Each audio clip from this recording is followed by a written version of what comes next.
The MacBook Neo is an amazing computer, and I was really impressed with just how well it was able to handle pretty much any application on Mac OS. But whenever I started pushing it, running Final Cut Pro on it, testing some video editing, things got a little bit hairy. So in this video, we're going to talk about some of the things I liked using this for Final Cut Pro and then the issues that I had with it as well. To start it off, I'm using macOS 26.3.2 and I'm using Final Cut Pro Creator Studio version. So it's just version 12.0 right now. When I finished my MacBook Neo review, I decided that I would edit some of it on the MacBook Neo, and it did a great job at inserting clips and also transforming, cutting up the multicam whenever I didn't have the viewer open on it. So if you have the multicam viewer open, it definitely stuttered because I was using three 6K cameras at the same time. So you can do multicam with this, just don't leave them all open in the viewer. I was running different effects like auto brightness and also testing the color adjustments on it. That worked fine too. Whenever I was inserting B-roll in from the media browser, that worked fine as well. Anytime you cut a clip in it, it does take just a second when you pause the video for the waveforms and the thumbnails to pop back up. That reminds me a lot of editing on the M4 Mac Mini and also the M4 MacBook Air. So it's just not quite as snappy as using a Pro or a Max chip. I also tested the magnetic mask on Final Cut Pro, and doing a 15-second clip took about 1 minute and 50 seconds to do the magnetic mask, and running a 30-second clip took about 4 minutes, which is definitely slower than the M series chips. I also decided to do some test editing, some vertical videos with this, and it worked really well for me. So I was able to load any of the effects I wanted and even layer multiple cameras on at the same time.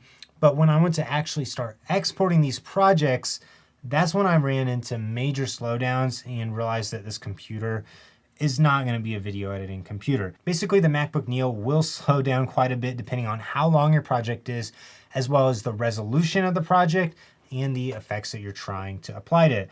The first export test I did, I just tried loading in a 4-minute 4K clip that I shot on my iPhone from Final Cut Pro. That took about 3 minutes and 30 seconds to export it, so that wasn't bad. But then I switched to using a couple of different codecs from my Lumix S1 II, and that's where I started to really notice the issues with exporting. I started out with a 3-minute 4K project that I originally had shot in 6K on the S1 II, and I ended up cropping in with it a little bit, adding a couple of different effects. That only took about 3 minutes and 45 seconds to export, which really wasn't bad. But then I went to export a 30-minute 4K project to MOV, and that took right at about 3 hours and 45 minutes to get done, which is way too long. And it was going way slower for most of the time, and I honestly thought it was going to be a 5-hour ordeal, so I was really surprised that it got done when it finally did. So next I tested a 10-minute 4K project, exporting it to M4V.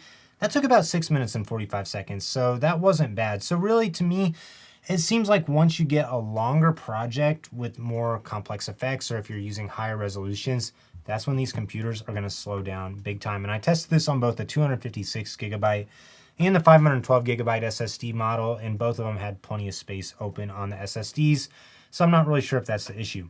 I did go to export a 1080p project. I did a 30-minute 1080 project, and it only took 8 minutes to export that. So if you're doing longer form content or long form podcasts and you're exporting in 1080, you're probably going to be fine with the MacBook Neo. But the thing that's really frustrating about it is if you compare it to the MacBook Air, it was able to export that 3-minute video we talked about earlier in 1.5 minutes. And it did the 30-minute project in about 12 minutes and 45 seconds. So the MacBook Air is way faster than the MacBook Neo for any 4K exporting. Last year when the M4 MacBook Air came out, I was really impressed at just how well it was able to hold up, even against my M1 Max MacBook Pro. And so I think I was kind of expecting similar performance out of the MacBook Neo, and especially when it was handling the editing side fine. I was really happy with it, but when I went to actually start exporting, that's when all these issues started coming up. You can definitely get away with some forms of video editing on the MacBook Neo, but my advice is if you have professional cameras or you're going to be exporting videos longer than 3 to 5 minutes, you really need to invest more money into your computer.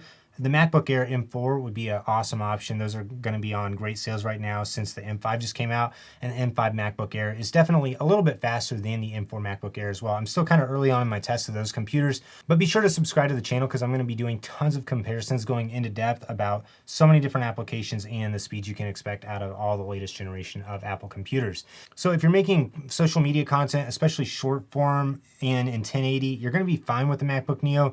But if you're doing anything in 4K, or if you're making long form content and you need to export longer videos, even though the MacBook Neo might look like it can play things back in Final Cut Pro just fine, you really need to get at least a MacBook Air. Be sure to watch my long form review of the MacBook Neo so you can see all the great features Apple put into this laptop.